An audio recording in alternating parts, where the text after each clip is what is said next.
Are you interested in retrofitting band roller guides onto your MechMaxx band sawmill? Great.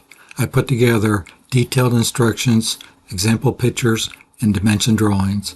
I had many frustrating times of adjusting and readjusting the band, but not anymore. The MechMaxx OEM band clamps require an air gap between the clamp and the band. You get it level, it does not matter. Air will not hold it level. Solution: Cook's Complete Retrofit Roller Guides. Look at all those adjustment bolts. You get 8 degrees of dial-in adjustment. You will see here on a high-end Cook's sawmill.